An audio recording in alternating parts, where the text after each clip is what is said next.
semuanya. Apakah ini sudah tersambung? Sudah ya seperti ya. Hai, saya Putri Ayu Ningtyas. Senang sekali kali ini saya bisa memandu ngobrol bareng ngobrol di rumah bareng CNN Indonesia. Temanya apa sih? Temanya, judulnya aja udah galak banget ya. Judulnya adalah Jangan Males Gerak. Tuh, coba, galak banget judulnya. Kenapa ambil judul ini? Karena sebentar, saya ngepin komen dulu. Kok nggak bisa kepin sih? Ini aneh banget. Oke, mungkin error, nggak apa-apa. Nanti pelan-pelan juga bisa kepin.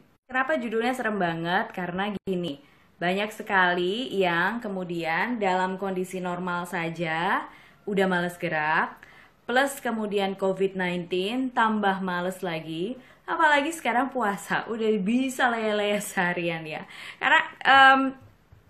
Karena saya pun juga begitu sebenarnya. Maksudnya kalau misalnya nggak ke kantor, nggak ngapa-ngapain tuh udah enak banget ya lele di rumah aja, udah santai-santai. Tiba-tiba bedung maghrib terus buka puasa. Harapannya begitu. Tapi apakah yang begitu baik? Apakah yang begitu sehat? Begini, bukan saya yang akan menjawabnya. Nanti ada expertnya yang akan jawab. Saya akan berbicara, nanti mengundang narasumber kita hari ini adalah Dr. Andika Raspati, spesialis kedokteran olahraga SPKO. Jadi Dr. Dika ini, kenapa saya mengundang Dr. Dika? Gini, saya tuh sebenarnya tertarik pertama kali dengan Dr. Dika karena konten-konten di Instagramnya. Bisa langsung dicek aja di Instagramnya nanti ya setelah sesi ini. @dika DR kalau nggak salah gitu deh, atau _DR. Nanti kita bisa lihat. Tapi @dika.dr gitu ya. Jadi yang menarik adalah gini, selama ini kalau misalnya ilmu-ilmu kedokteran itu kan bahasanya tinggi banget. Tapi kemudian Dokter Dika ini bisa menyederhanakannya dan memberikan pesan, karena inti dari message itu kan akan mudah dimengerti dan bisa dimengerti lawan bicara kalau misalnya bahasa yang digunakan itu sederhana dan akan lebih bisa menjangkau kalayak lebih umum kalau bahasanya memang bahasa yang digunakan sehari-hari. Kurang lebih begitu. Sekarang Dokter Dika, saya sambil bener-benerin lampu ya. Sekarang Dokter Dika kayaknya udah gabung deh. Tadi kita sempat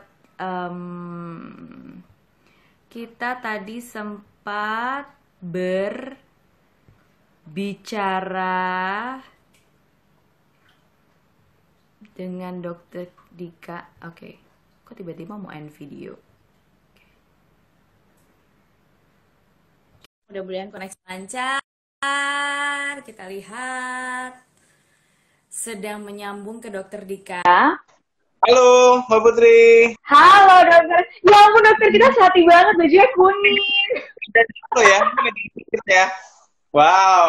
Gak apa-apa, jadi bagus, jadi rapi, tampilannya bagus. Dokter Dika, selamat sore. Kita belum pernah berjumpa secara langsung ya dok ya. Tapi kita sering kirim-kirim pesan, sering komen, terutama kalau misalnya ada meme yang aneh atau video-video aneh. Jadi Dokter Dika selain sebagai dokter ini ya pemirsa, dia juga ada sebagai pemain film, dubber, apapun itulah. Pokoknya dia juga bisa ya. Tapi untuk kontennya dia sendiri ya, bukan untuk umum, untuk kontennya dia sendiri. Ya, dokter, apa kabar dok? Sehat dok? Alhamdulillah, Mbak Putri sehat. Alhamdulillah. Mbak Putri sehat semua? Dok, ini lagi sehat alhamdulillah. Lagi nggak praktek atau bagaimana? Sehari-hari seperti apa sekarang kegiatannya?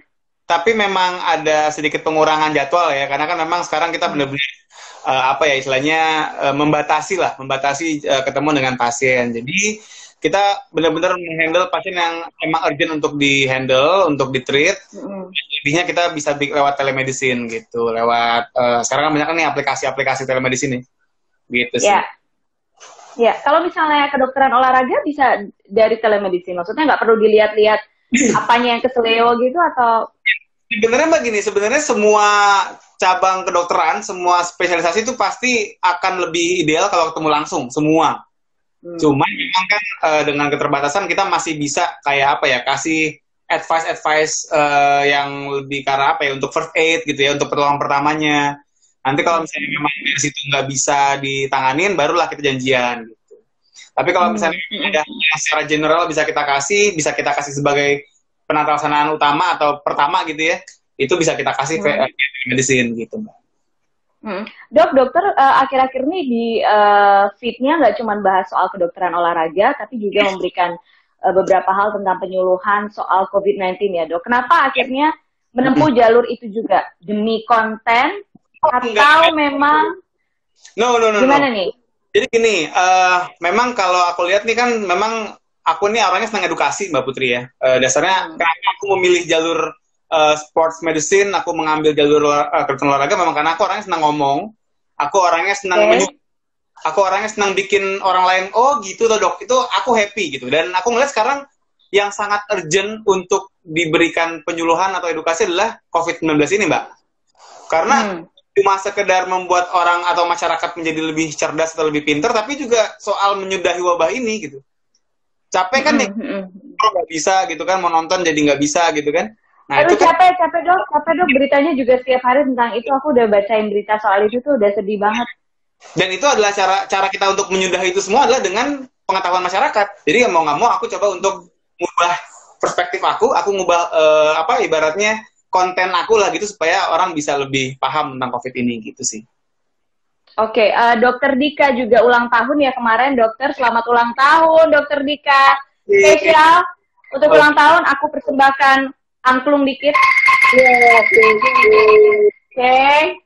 Oke, Dokter Dika, kita mulai pembahasan kali ini. Kita bicara soal olahraga.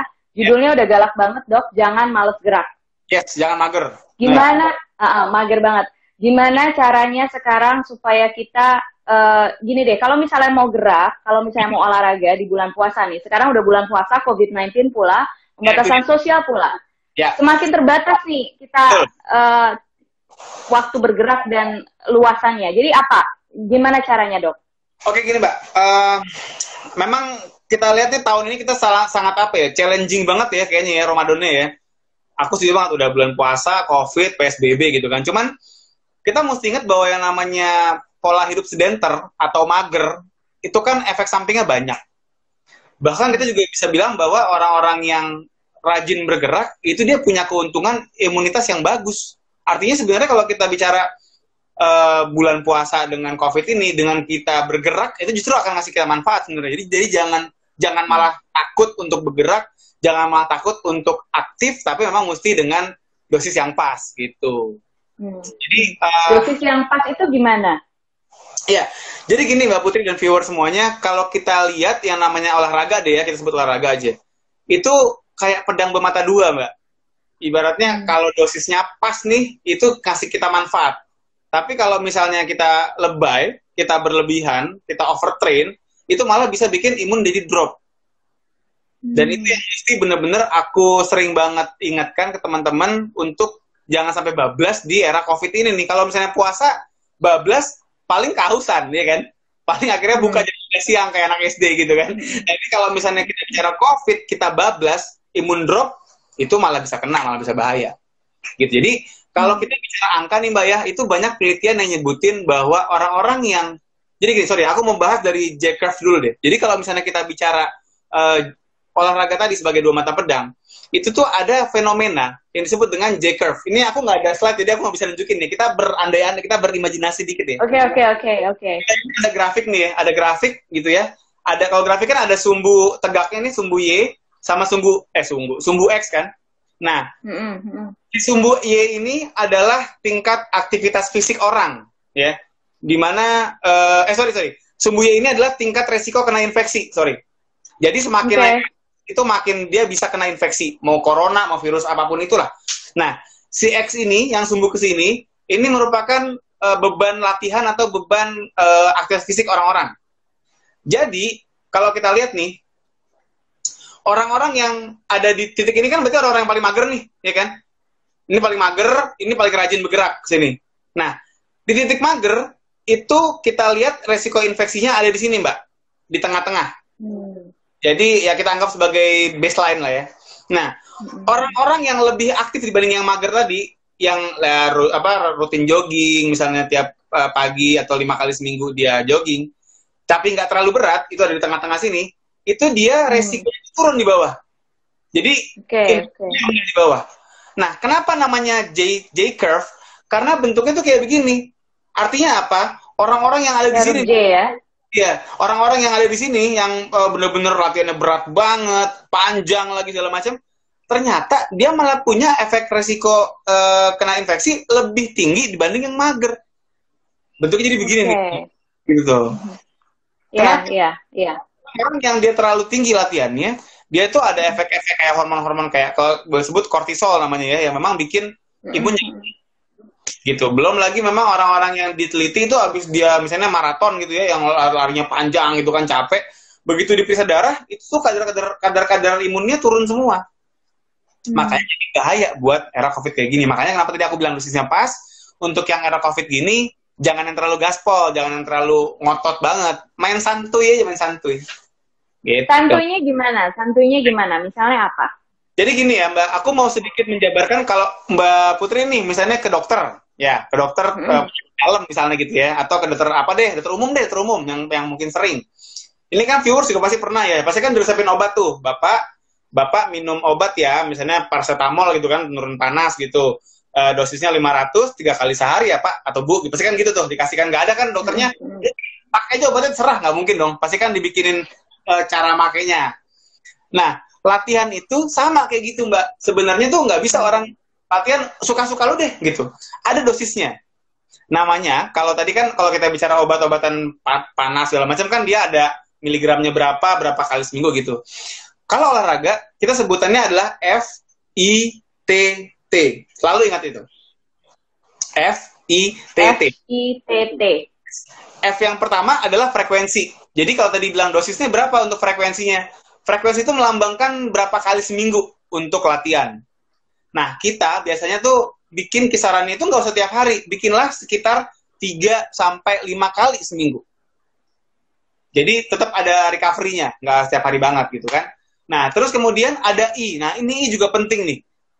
Abis F ada I. I adalah intensitas. Jadi intensitas itu sebenarnya banyak teman-teman yang masih agak salah paham, menganggap intensitas itu pokoknya seberapa capek gitu. Sebenarnya ada yang lebih spesifik, tapi gambarnya adalah I itu intensitasnya adalah seberapa effort, seberapa ngos kita saat kita latihan. Jadi orang dia lagi menu latihan yang bener-bener high speed, wah dia latihan lari ngebut banget gitu, atau naik sepeda goes, wah goesnya udah kayak kesetanan gitu kan. Nah itu kan dia kan pasti ngos-ngosan banget tuh. Nah itu artinya dia intensitasnya semakin tinggi. Nah untuk era COVID sekarang dikatakan kalau kita pakai intensitas yang terlalu ngos-ngosan tadi, apalagi terlalu lama waktunya, tadi Mbak, si J curve itu yang kita di atas ini, yang malah bikin si imun jadi drop. Makanya kenapa kita kalau misalnya untuk yang era COVID sekarang tuh, tadi yang aku bilang, mainnya santai aja. Paling enak sebenarnya kita pakai nadi Mbak, pakai nadi, ngitung nadi. Jadi kalau misalnya kita mau tahu intensitas tuh yang paling objektif adalah sebenarnya yang praktis tuh pakainya nadi kita. Cuman kan banyak orang yang sekarang satu ada kalau misalnya kita pakai smartwatch gitu ya, jam tangan sekarang lari udah pada pakai jam tangan canggih itu kan, udah ngeliat oh nadi gue sekian gitu kan, udah tahu. Nah kalau misalnya orang nggak punya smartwatch itu kan memang sebenarnya bisa ngitung manual, ngitung di sini gitu kan, ngitung di nadi di brachialis namanya, di tangan terus di leher juga gampang. Tapi pengalamanku ada aja Mbak yang nggak bisa gitu. Yang benar-benar, aduh dok, yang di mana gitu nyari temu, wah nggak ketemu gitu. Kalau orang awam pasti nggak bisa dok, saya pun juga nggak tahu sih gimana hitungnya. Gampang Mbak, sebenarnya gampang nih ya. Ini viewers juga bisa nyobain ya. Ini kita kan ada batang ini nih, ada tenggorokan nih, ya kan? Coba Putri pegang ya. Nih, coba Mbak Putri jakunnya pegang. Jakunnya Mbak Putri mana? Nggak ada jakun, nggak ada. Nah, hampir kebongkar. Oke, sorry. Jadi, ini kan batang tenggorokan kita nih. Sebenarnya nadi itu gampang, tinggal geser sedikit ke kanan atau ke kiri, itu pasti dapat. Dikit aja, nggak usah banyak. Dari sini. Ini ya. Dari sini, aku tutup tulisan ya. Dari sini, geser dikit. Nah, sini aja. Dikit aja geser. Iya sih ada. Itu pasti ada, pasti nemu. Jadi geser-geser sekitar 1-2 cm aja gini, gitu udah dapat nih itu. Nah, iya benar. Kaget. Dapat kan? Gampang kan? Iya, tapi masalahnya kalau dipakai lari emang susah kadang-kadang karena kan sambil lari kita sambil begini kan susah ya, jadi nggak biasa. Belum masih harus ngitung berapa detiknya kan, apa kan weekendnya biasanya kita 15 detik dikali 4 gitu. Nah tapi kan itu nggak semua orang bisa. Jadi sebenarnya ada cara yang lebih gampang banget, namanya talk test. Talk test adalah sebuah cara menguji intensitas hanya dengan modal ngomong. Jadi gini, kalau kita lagi latihan, terus kita udah nggak bisa ngomong sekalimat pendek, itu sudah terlalu berat, sudah terlalu strenuous istilahnya. Contoh gini. Aku biasanya sambil nyanyi, Dok. Kalau saya biasanya sambil nyanyi. Ada patokannya. Kalau misalnya kita bicara masih gini, kalau misalnya kita lagi olahraga, masih bisa nyanyi, apalagi lagu-lagunya Afgan gitu misalnya ya. Lagu-lagunya Adele yang sifatnya ballad gitu kan, yang nadanya panjang banget gitu kan kalau lagu-lagunya Afgan sama Adele kan dia kan apa ya, liriknya tuh panjang-panjang gitu kayak Tol Sumatera, panjang banget. Jadi apa namanya, itu pasti kalau masih bisa kita nyanyi dengan apa lagu-lagu seperti itu, terlalu enteng itu, terlalu mild, atau kita bukan yang terlalu, tapi sedang ada dalam intensitas yang rendah lah gampangnya gitu. Nah tapi kalau misalnya kita sebaliknya udah ngos-ngosan sampai nggak bisa ngomong sekali, contoh gini, kita lagi latihan nih di bulan puasa lah ya. Terus pas lagi latihan kita dipanggil sama orang rumah, kita buka pakai apa nih, tajil pakai apa gitu kan. Kita mau ngomong sop buah aja kayak pakai sop buah gitu, udah capek gitu, udah nggak bisa ngomong pakai sop buah aja, bisa potong-potong. Itu udah strenuous Mbak Putri, udah terlalu berat. Oke. Nah, tengah-tengahnya tuh apa? Tengah-tengahnya itu tadi udah nggak bisa nyanyi lagu-lagu yang tadi kayak si Adele sama Afgan, tapi masih bisa ngejawab. Kayak tadi misalnya lu mau tajil pakai apa? Pakai sop buah aja tuh ada di kulkas. Nah itu bisa ngomong pendek-pendek. Nah disitulah moderate intensity yang kita saranin untuk teman-teman yang mau latihan, untuk jangan sampai tadi yang si JKF itu. Nah kemudian ini kan F T. Nah mantap. T itu adalah time, waktu. Jadi si waktu ini dia ngelambangkan durasi, berapa lama sih orang itu latihan per sesinya. Kalau kita bicara saran dari American College of Sports Medicine, itu tuh kayak kiblatnya kita lah ya, dari Amerika tuh, American College of Sports Medicine, itu dia menganjurkan agar kita bisa aktif ya, berolahraga atau melakukan latihan fisik paling tidak 150 menit seminggu. Oke. Artinya kalau misalnya kita bikinnya 3 kali seminggu, mesti berapa Mbak Putri? 50 menit. Mantap, 50 menit. Kalau kita 5 kali seminggu, berapa Mbak Putri? 30 menit. Mantap, Mbak Putri pasti matematika nggak pernah bolos di sekolah ya dulu ya. Nah itu, jadi durasi itu aja. Karena kalau misalnya kelamaan, itu tadi, lagi-lagi kita bicara J-curve. J-curve itu di ujung sini, itu kita ngebahas dimensi intensitas sama waktu yang terlalu lama. Bahkan dikatakan di penelitian itu kalau orang-orang yang maraton atau half maraton, dan memang mereka bikin cut off itu 90 menit, itu tadi tuh kejadian tuh yang namanya begitu cek darah tuh imunnya turun semua, antibodinya turun. Jadi memang aku pribadi selalu nyaranin make it di bawah 60 menit deh, maksimal 60 menit. Kalau kita mau bicara aman ya, kita mau bicara aman. Karena gini, ada juga kan orang-orang yang memang aku ngalamin Mbak, apalagi kan aku memang sambil megang timnas juga ya, aku di timnas juga, di timnas balap sepeda. Itu kan orang sampai latihan sampai 2 jam 3 jam kalau lagi menu endurance, menu jarak jauh. Nggak, gue 1 jam baru pemanasan itu gitu kan. Terus mesti gimana? Kalau emang bener-bener nggak bisa banget, aku selalu ngomong gini, ya udah deh, kalau emang bener-bener kalian nggak bisa nggak bisa memenuhi yang di bawah sejam, silahkan. Tapi setelah itu tolong mengunci diri di rumah. Bener-bener bukan bener-bener lockdown, quarantine. Kenapa? Karena dikatakan di penelitian orang-orang yang dia di atas 90 menit tadi latihannya, sampai 24 jam itu turun imunnya. Nah kita kan nggak mau kan, berarti kan dia lagi ada di fase rentan sebetulnya, lagi apa ya, lagi runtuh, bentengnya lagi nggak ada nih. Ibaratnya kalau apa namanya di komplek si satpam lagi tidur gitu, kan gampang kemalingan. Nah jadi tadi selama 24 jam ke depan, mendingan jangan kemana-mana deh. Kita nggak tahu selama kita keluar itu, walaupun cuma sebentar ke warung gitu teman, belan ada virus masuk kan bahaya. Nah, makanya Dok, kalau misalnya atlet-atlet pelatnas itu bener-bener yang kayak kegiatannya latihan terus istirahat karena itu ya Dok ya? Gitu, apalagi di era kayak sekarang Mbak. Jadi apa namanya, lagi nggak era COVID aja nih, udah ada kok penelitian yang bilang bahwa rupanya orang-orang yang latihannya lagi berat-beratnya, yang tadi harus panjang tuh, secara angka kejadiannya, angka resikonya lebih tinggi dibanding orang biasa. Dibanding kita-kita nih, lebih resiko kena infeksi, terutama infeksi saluran nafas ya. Kayak di hidung, di tenggorokan gitu. Jadi, tadi aku selalu bilang, oke lah kalau emang nggak bisa, udah wis, di rumah, kunci pintu, nggak usah keluar-keluar. Nah, kalau misalnya emang bukan atlet, itu kan banyak juga teman-teman nih, kayak recreational runners, itu kan mereka sebenarnya kan kalau aku lihat, awalnya nih mereka cuma sekedar pengen sehat. Tapi nih, makin kemarin nih aku lihat makin banyak nih passion untuk jadi apa ya, pelari yang super kenceng, yang super wah gokil deh pokoknya. Nah itu akhirnya jadi gitu loh. Padahal menurutku kita balik aja ke faedah aslinya pengen sehat. Nah sekarang era COVID ada guideline-nya nih, kalau bisa nggak usah lewat sejam, maksimal banget sejam gitu. Tapi kalau misalnya kadang kalau misalnya kita ngikutin time sama intensity-nya sesuai aturan itu kan jadi agak kurang bisa pamer gitu dok di medsos. Nah, jadi kita memang melihat ini bahwa latihan itu bukan untuk ria ya Mbak Putri ya. Karena kalau kita ria, itu hilang semua pahalanya. Nah, olahraga pun begitu. Kita tuh kan pengen sehat. Yang cukup tahu tuh biar kita sama Tuhan yang tahu. Artinya nggak usah dipamerin sendiri. Jadi kalau aku boleh cerita nih ya, aku ngelihat nih banyak teman-teman komunitas, ya bagus sih, dengan adanya medsos tuh orang-orang jadi kayak, apa ya, terpacu gitu ya, motivasi gitu kan. Tapi jadi ada juga yang nggak semua ya, ini beberapa yang aku lihat jadi kayak nggak sehat gitu loh Mbak. Jadi kayak saling jadi kayak, aduh nggak deh. Jadi kayak bener-bener yang sampai akhirnya dia tuh sebenarnya belum sanggup, terus karena dia kepanas-panasin sama medsos, waduh, gue malu nih kalau gue nyumbangnya cuma segini, nunjukin cuma segini. Akhirnya dia nge-push sampai akhirnya di luar batasnya dia. Jadi ada juga samping dari ria dalam berolahraga, gitu. Jadi Oke. T yang berikutnya. Kayaknya yang terakhir adalah tipe. Jadi apa yang mau kita kerjain, mau itu zumba, mau itu penguatan, mau itu yoga, whatever. Tapi kalau yang kita bicara untuk imunitas gitu kan, kita bicara untuk tadi si J-curve, itu dia banyaknya memang di intensitas sama waktunya. Gitu, yang perlu diperhatikan sekali dosisnya gitu loh. Gitu.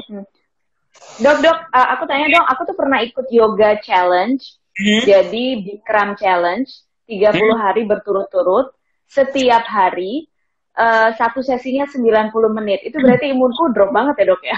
Gini, karena kan tadi kita bicara gini nggak, kalau yoga itu kan memang dia itu yang aku tahu ya, kalau kita lihat dari, kan kalau kita mau nilai intensitas kan paling gampang pakai nadi.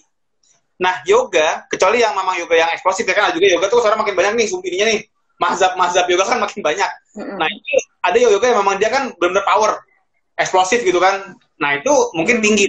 Yoga yang konvensional, itu dia cenderung rendah intensitasnya. Apalagi cara yin yoga, ada yang baru banget, aku juga baru pelajarin kemarin. Itu jadi kalau yoga itu ada yin yoga, ada yang yoga. Yin itu dia kayak lebih yang santuinya, yang itu yang lebih powernya gitu. Nah, kalau itu meskipun dia dibikin 90 menit, tapi kan dia intensitasnya rendah. Jadi selalu kalau aku ngeliatnya, kalau untuk 90 menit tapi cuma sekedar kayak stretching lama, terus relaksasi, meditasi gitu, itu masih lebih safe. Dibedakan push, lari, goes gitu kan, benar-benar hard intensity banget, itu yang bikin drop imun. Dok, ada yang nanya, kalau habis olahraga badan kita biru-biru itu gimana? Padahal nggak ada benturan sama sekali. Gini, kalau kita bicara biru-biru tanpa benturan, itu kita bicaranya adalah kemungkinan ada gangguan koagulasi, ada gangguan pembekuan darah. Itu aku saranin kalau memang tadi aku juga sempat ngeliat tuh, kalau misalnya dia biru-biru nggak ada benturan gitu, beda kalau misalnya memang dia olahraga tinju gitu ya, atau MMA ya wajar gitu biru-biru. Tapi kalau misalnya dia nggak ada latihan, nggak ada benturan apa-apa selama latihan, tapi kok biru-biru, coba cek deh dari segi pembekuan darahnya. Jangan-jangan ada gangguan darah atau ada gangguan pembuluh darah. Biasanya antara dua itu tuh. Cek. Oke, dokter, tadi kan udah jelasin soal FIPP. Terus intinya kan kita nggak boleh gerak. Tapi sekarang kalau misalnya di rumah udah nyiram tanaman, nyapu, ngepel, bersihin korden, ngapain segala macam, itu bisa dihitung sudah bergerak dan bisa sehat nggak? Jadi gini, aku selalu ngebedain antara sehat sama bugar, Mbak Putri dan viewer semua. Jadi kalau misalnya orang bicara gini, dok, aku nih sehat loh, tapi bugar apa enggak ya? Ya tergantung. Kalau misalnya emang dia ngerasa dia nggak punya penyakit, dia lagi nggak demam, dia lagi nggak batuk pilek, dia nggak punya kencing manis, dia nggak punya tensinya normal segala macam, itu dia sehat. Tapi orang yang sehat belum tentu bugar. Itu dulu dicamkan. Banyak, Oh. banyak teman-teman gini nih, contoh dia misalnya, ya saya sehat, saya nggak, tensi saya bagus, saya nggak punya darah tinggi, saya nggak punya kencing manis, saya nggak demam, saya nggak batuk pilek segala macam, saya lagi fit, tapi disuruh naik tangga 3 lantai gitu udah ngos-ngosan, udah tiarap naik tangganya. Berarti kan nggak ini kan, atau pulang ke rumah gitu kan dari abis kerja gitu misalnya, itu udah nggak punya tenaga lagi, udah benar-benar diajak anaknya main tuh udah nggak bisa gitu misalnya. Nah itu dia sehat tapi nggak bugar. Nah kaitannya apa? Aktivitas fisik yang tadi Mbak Putri sampaikan soal kayak contoh apa tadi, nyuci, ngepel, beres-beresin apa ya segala macam lah pekerjaan sehari-hari, itu kita sebutnya adalah NEPA, Mbak Putri. NEPA itu kesingkatan dari non exercise physical activity.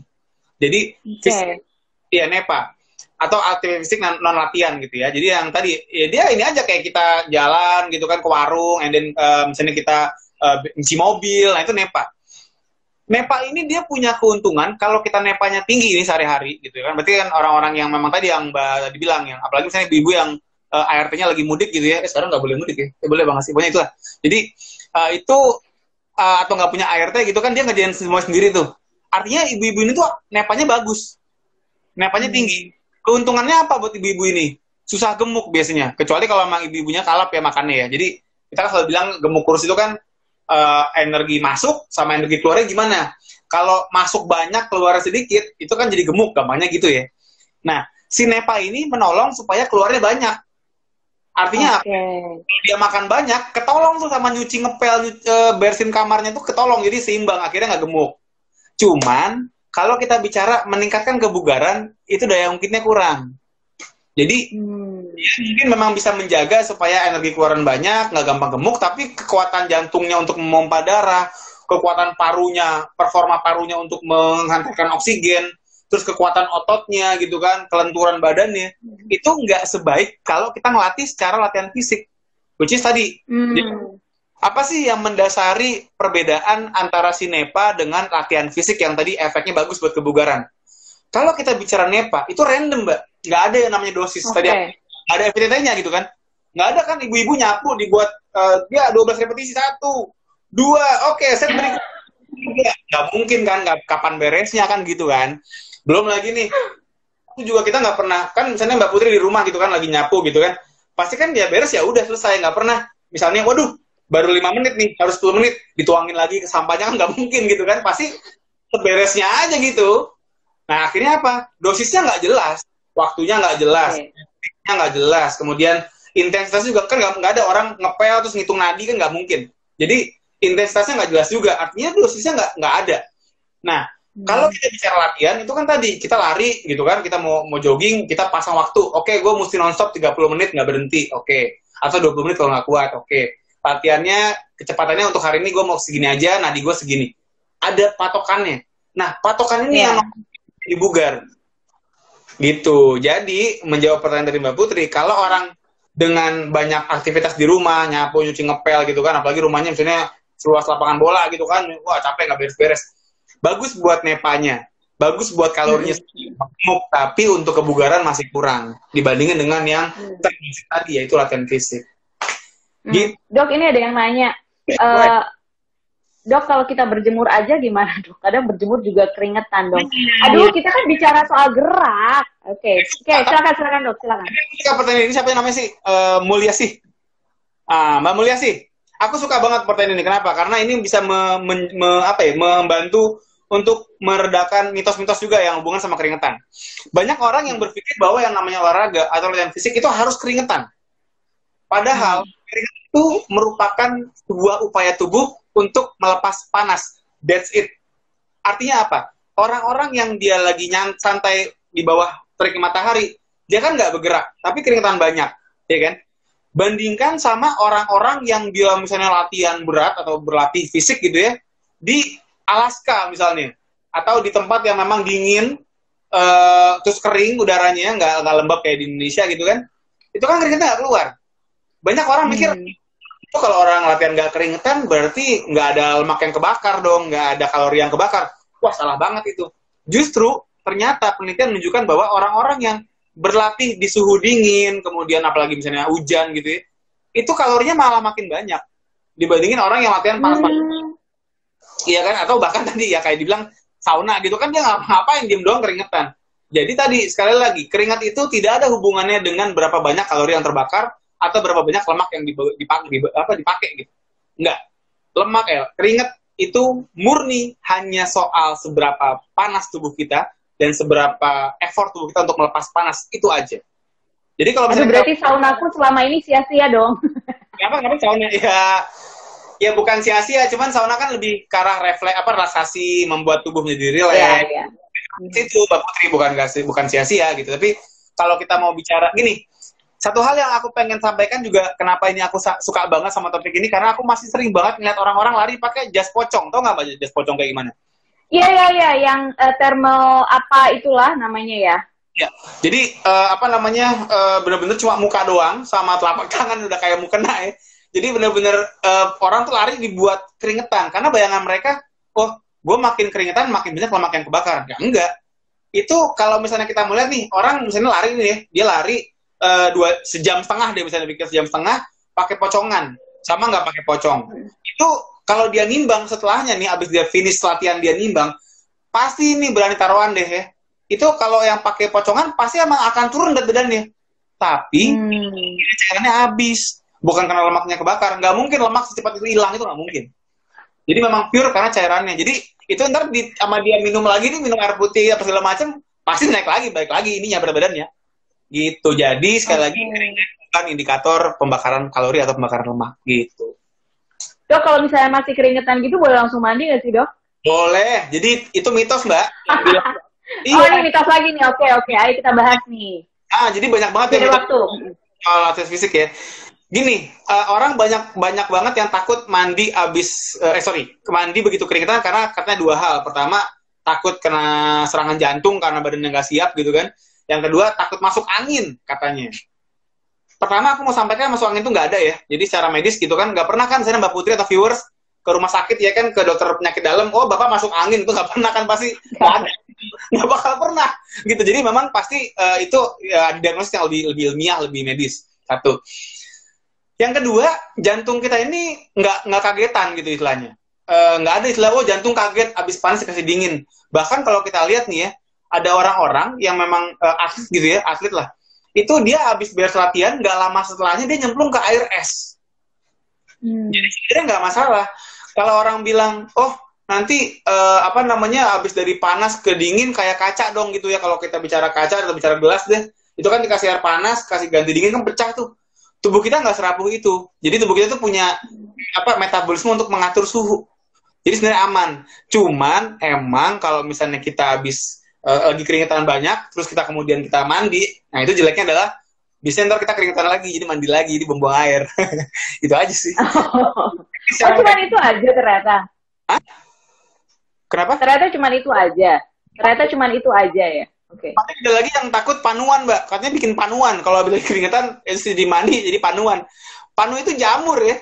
Panu itu infeksi jamur. Jadi bukan berarti kena basah gitu, keringetan basah jadi panu, enggak. Yang namanya panu itu dia adalah infeksi jamur yang jadi kalau memang orangnya jorok gitu kan, jarang mandi, lembab, banyak lipatan-lipatan kulit, jadilah panu. Tapi kalau misalnya emang dia mandi habis itu andukan yang bener ya nggak bakal panu lah. Tapi kalau emang dia habis mandi dia cuma kayak kucing gitu, baru bisa kali itu panu tuh. Gitu. Dokter, terus kalau lagi bulan puasa gini kita baiknya olahraganya kapan ya, Dok? Nah, oke. Jadi kita tuh kalau puasa ini mesti ngeliat ini Mbak Putri, kita mesti ngeliat kesediaan energi sama cairannya. Kalau di pagi hari, jadi aku bikin 3 waktu ya. Kalau untuk pagi hari kan itu kita caranya abis sahur nih. Abis sahur ini kan orang masih seger, dalam artian energinya masih banyak, energi karbohidrat ya. Jadi kita kan bicara kalau energi itu ada 2. Ada yang dari karbo, ada yang dari lemak. Itu tuh sumber energi supply kita. Nah, kalau kita bicara karbo itu dia fluktuatif banget. Orang puasa dia turun, gitu kan. Dia nggak makan turun pasti. Artinya apa? Saat pagi dia lagi tinggi-tingginya, saat menjelang buka lagi rendah-rendahnya. Kayak jam segini nih, kan udah mulai jam kritis kan, udah mulai gerubuk-gerubuk, perut udah mulai lemes, udah mulai bengong-bengong gitu kan, pelangap-pelongo gitu kan. Itu karena lagi lowbat. Nah, sebaliknya lemak itu dia stabil. Dia tuh cenderung nggak berubah. Kan kita nggak pernah yang lihat orang habis sahur gemuk gitu, gempal, begitu menjelang buka jadi krempeng, nggak mungkin kan? Karena dia emang stabil. Supply si energinya itu si lemaknya stabil. Nah, Apa hubungannya sama si olahraga? Kalau kita bicara latihan fisik, kalau misalnya dia pakai high intensity yang tadi aku bilang sampai dia ngos-ngos banget, itu dia sangat bergantung sama karbo, sama gula. Artinya apa? Untuk olahraga yang eksplosif, untuk olahraga yang sifatnya dia high intensity, itu bisa tuh kalau mau dikerjain di pagi-pagi. Oke. Karena sumber energi masih ada kan gitu, bisa. Jeleknya adalah apa? Kalau misalnya dia lagi latihan pagi terus dia bablas, dia kasihkan, dia lupa diri, lupa daratan, gombior, dia keringetan, apalagi dia pakai baju tadi si pocong itu, atau dia pakai dia latihan di bawah matahari yang panas, itu kan masih lama bukanya. Jadi dehidrasi seharian, akhirnya jadi mesti nunggu lama sampai buka puasa gitu kan. Kita ambil yang sore. Sore itu sebaliknya nih. Dia bicara untuk minum aman. Kita mau gombior, mau basah keringetan, habis latihan tinggal minum. Aman, karena udah buka kan. Kecuali kalau salah perhitungan ya, latihan jam 4, ini jam 5 udah haus gitu kan. Jadi itu salah perhitungan. Tapi kalau misalnya dia latihannya pas, begitu dia keringetan lagi haus-hausnya, pas banget beduk, aman. Cuman, tadi yang gue bilang, pas dia turun, pas dia sore tuh, si karbonya lagi rendah. Artinya, kalau kita pakai high intensity yang eksplosif tadi, bisa blackout, Mbak. Bisa pusing, bisa kelengan. Oke. Jadi, kalau sore, mainnya yang santai-santai aja, yang jogging santai gitu kan, yang nggak terlalu tinggi intensitas, tapi boleh agak lama. Kenapa? Karena walaupun dia keringetan, habis beres bisa minum. Nah, yang ketiga adalah setelah berbuka puasa, Mbak Putri. Nah, setelah buka puasa ini, kalau dulu nih, zamannya belum corona nih, aku nggak tahu nih, di tempatnya Mbak Putri atau di sekeliling komplek itu, masih terawehan nggak sih? Enggak, udah nggak ada sama sekali. Kalau dulu kan kegiatannya terawih. Ya, di aku juga sama. Dulu aku pernah bilang gini, ini teman-teman kalau misalnya mau buka latihan setelah buka, ingat ada terawih di masjid. Kalau misalnya dia misalnya nih, tajilnya, apalagi tajilnya banyak gitu kan, tajilnya dia banyak, dia perlu waktu untuk kosongin perut, kemudian dia baru mulai latihan, terawihnya nggak bisa jamaah di masjid gitu. Nah, sekarang ini kan terawih masing-masing nih di rumah nih, kita bisa lebih ngatur waktu kan. Yeah. Nah, paling aku cuma ingetin gini, hati-hati dalam urusannya dengan latihan setelah buka, jangan sampai ganggu jam tidur kita. Kita bermain matematik lagi ya Mbak Putri ya. Ceritanya... Oke, contohnya gimana, Dok? Ini contoh, ada seorang anak bernama Budi misalnya. Budi dia setelah tajil karena dia kelaparan sepanjang hari, dia memutuskan untuk menggunakan tajil dengan gulai tunjang misalnya, atau yang bonyang, yang nasi goreng gitu kan, atau yang benar-benar langsung berat lah gitu. Maka jam 6 maghrib dia makan tuh langsung gubuk, beres setengah 7. Nah, maka kalau orang makan segitu banyak, kan dia perlu waktu tuh untuk pengosongan lambung, karena nggak mungkin latihan dalam kondisi perut penuh, bisa jackpot yang ada kan. Nah, jadi dia harus nunggu sekitar 2 jam, Mbak, secara teori. Minimal 2 jam. Oke. 2 jam ya. Jadi selesai makan jam setengah 7, berarti dia baru bisa start jam berapa? Setengah 9 kan? Setengah 9 bisa untuk mulai berlari misalnya. Dia berlari setengah 9, dia misalnya latihan sejam, beres setengah 10. Nah, jam setengah 10, Budi merasa segar. Kenapa? Karena orang habis latihan itu jarang yang langsung tidur, Mbak. Orang habis latihan, pasti kan nadi masih kenceng, ya kan, badannya masih anget, pasti melek gitu matanya gitu kan, kayak habis minum kopi. Nah, itu kan pasti butuh waktu. Kalau teori bilang untuk latihan-latihan yang ringan sedang, atau sedang lah, itu butuh waktu sekitar 1-2 jam deh setelah beres. Taruhlah apa tadi, Budi baru beres latihan setengah 10, kemudian dia harus menunggu 2 jam kurang lebih untuk bisa ngantuk. Jam berapa Budi baru ngantuk? Setengah 12. Nah, artinya apa? Budi setengah 12 baru bisa mulai tidur. Sementara Budi jam setengah 4 harus bangun untuk sahur.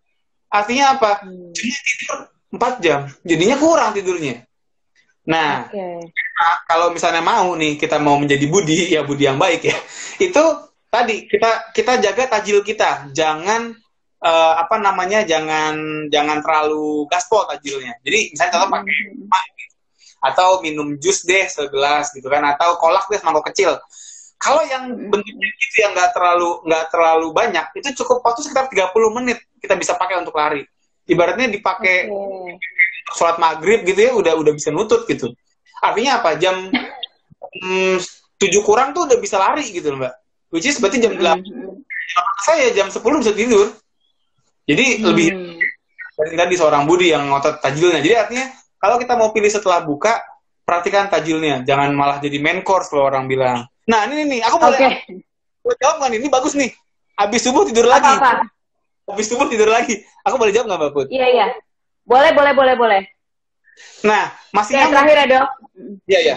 Masih nyambung soalnya. Kalau kita bilang tadi habis subuh tidur lagi, orang tidur di siang hari sama tidur di malam hari itu pasti beda.